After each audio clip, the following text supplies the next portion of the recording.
the drone to land, they can force it to go back to the operator, or in the case of hostiles, they deliver something to the operator. The question, would be, how quickly are we going to move ahead with this?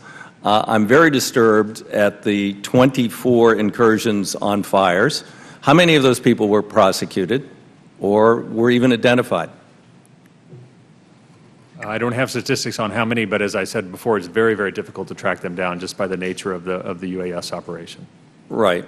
So, and what about registration? You've heard that mentioned. You said you couldn't handle the volume. I mean, we just talk about an online database or something.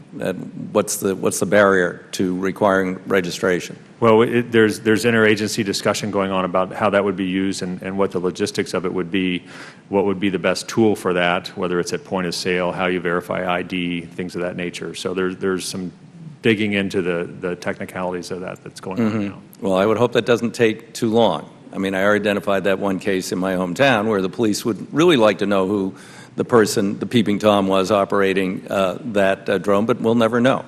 And Mr. Young mentioned the idea that you wouldn't want to necessarily disable them and have them drop out of the sky, but they can also direct them to another place. And if we had designated safe sites around airports or critical airspace, and we use this technology, we could direct the drones there and say, oh, come get your drone. We'll be waiting. This is a very, very, I've been through almost 29 years in this committee, and we used to talk about the tombstone mentality at the FAA. And, I'm very concerned about what this means to the safe operation of civil aviation in this country. And beyond that, I'm particularly concerned that it will also bring to a halt the legitimate commercial development of drones. I mean, we take down one plane with one of these toys that someone's operating irresponsibly or a terrorist uses. This industry is going to grind to a halt altogether. We need to get a handle on this quickly. Captain, do you have anything you want to add? Because, it was Mr. Hansen, I'm sympathetic to the model folks. I used to build those things out of balsa wood with the little piston engines that didn't work very well and all that stuff. So I know that whole area, but we're talking about a whole new generation of people. The same people who the words cell phone and etiquette don't go together are now getting their hands on these drones. And I'm worried about responsible operation. Captain? I agree, and to differentiate, I thought it was an important point Mr. Hansen made about his members who I generally believe are responsible operators, and those who are not part of his community who are operating these vehicles. They do have batteries in them, and these are dense, heavy metal pieces that will wreak havoc on aircraft. When it hits a transport category aircraft, when it hits one, there's going to be a significant event. Whether it hits the windscreen, some piece of the flight control system, or is ingested in the engine, this is going to be a significant event. And for the flight crew, it's going to be a very challenging event to save the aircraft. Okay. Anybody want to comment on that?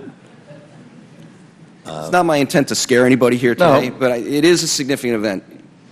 Okay, so an accident is never the result of a single episode. You can't point to any particular accident and say that was the sole cause of that accident. And I believe this is the same thing.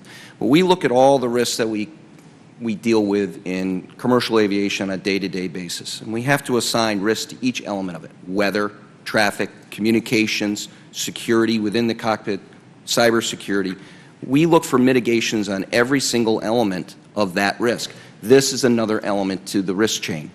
And should it happen at a time when something else is going wrong, we're already dealing with a possible flight control malfunction or a challenging communications or weather situation, and then we hit the drone in some sort of, and always in a critical phase of flight, down below 10,000 feet, which is the highest likelihood of contact, that's when we have the highest risk of an actual accident.